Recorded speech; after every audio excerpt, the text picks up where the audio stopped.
సరిహద్దుల్లో మన కోసం నిలబడి పోరాడుతున్న సైనికుల కోసం అడుగుతున్నా. మీకోసం, నా కోసం కాదు. భారత్ మాతా కీ జై. ఒక్క కామెంట్ అడుగుతున్నా మిమ్మల్ని. ఇంతకు మించి నేను అడగట్లా. ఒకే ఒక కామెంట్.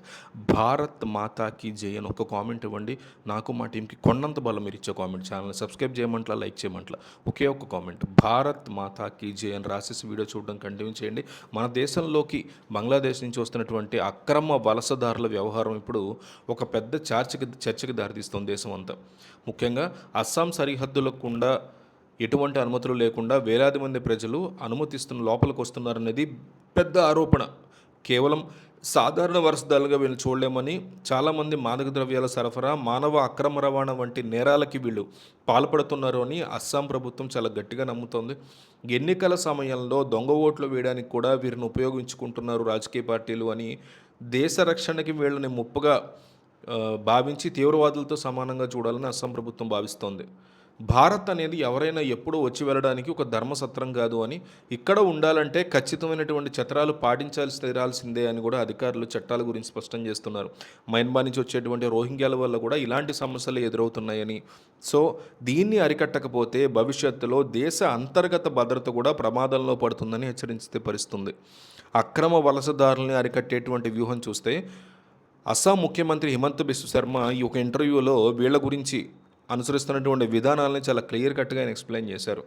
రాత్రి వేళల్లో బంగ్లాదేశ్ సరిహద్దుల దగ్గర కాపలా తక్కువగా ఉన్న సమయంలో పట్టుబడిన అక్రమ వలసదారుల్ని తిరిగి వాళ్ళ దేశంలోకి బలవంతంగా పంపించేస్తున్నట్టు ఆయన క్లియర్ కట్గా వెల్లడించిన పరిస్థితుంది. దీనికోసం ప్రత్యేకమైనటువంటి దౌత్యపరమైనటువంటి చర్చలు జరపడం కానీ, కోర్టుల చుట్టూ తిరగడం కానీ చెయ్యట్లేదు. ఎందుకంటే అది సమయము, డబ్బు యొక్క వృధా వ్యవహారం అని కూడా ఆయన అభిప్రాయపడిన పరిస్థితుంది. ఒక వ్యక్తి ఎటువంటి పత్రాలు లేకుండా దేశంలోకి ప్రవేశించినప్పుడు అతన్ని పట్టుకుని జైల్లో పెట్టి బిర్యానీలు తినిపిస్తూ కేసులను ఏళ్ల తరబడి నడపడం వల్ల సామాన్య ప్రజల యొక్క పన్నుల డబ్బు వృధా అవుతుంది అంటూ ఆయన ఆవేదన వ్యక్తం చేశారు. అందుకే పట్టుబడ్డ వెంటనే వాళ్ళని కొట్టైనా సరే సరిహద్దు దాటించడమే సరైనటువంటి పద్యం అది అని ఆయన వాదిస్తున్నారు. ఈ పద్ధతి కొంతమంది కఠినంగా అనిపించినా దేశ భద్రత దృష్ట్యా ఇది తప్పనిసరి పరిస్థితి అని ప్రభుత్వం భావిస్తున్నట్టుగా చెప్తున్నారు. చట్టపరంగా చూస్తే 1950లో రూపొందించినటువంటి ద ఇమ్మిగ్రెంట్స్ యాక్ట్ ప్రకారం అక్రమంగా వచ్చేవారిని గుర్తించి తిరిగి పంపించేటువంటి అధికారం రాష్ట్ర ప్రభుత్వాలకి ఉంది అంటున్నారు. సో సుప్రీంకోర్టు కూడా అస్సాం విషయంలో ఎలాంటి నిర్ణయాలకి మద్దతుగా కొన్ని ఆదేశాలు కూడా ఇప్పటికే జారీ చేసింది.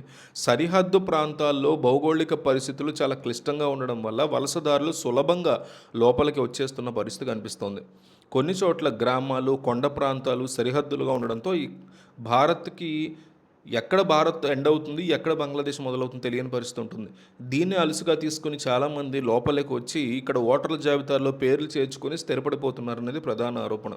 దీనివల్ల స్థానికుల యొక్క హక్కులకి భంగం కలుగుతోంది అనేది ప్రభుత్వం యొక్క పాయింట్గా చెప్తున్నారు. సో డిపోర్టేషన్ పాలసీని ముమ్మరం చేస్తూ ప్రతి గ్రామంలో, పట్టణంలోనూ తనిఖీలు నిర్వహిస్తున్నారనే పరిస్థితి తెలుస్తుంది. ఎవరైనా చట్టవిరుద్ధంగా ఈ ప్రాంతాల్లో ఉన్నట్టు తేలితే వారిని పక్కాగా చొక్కా పట్టుకుని బయటికి తరుముతున్నారు.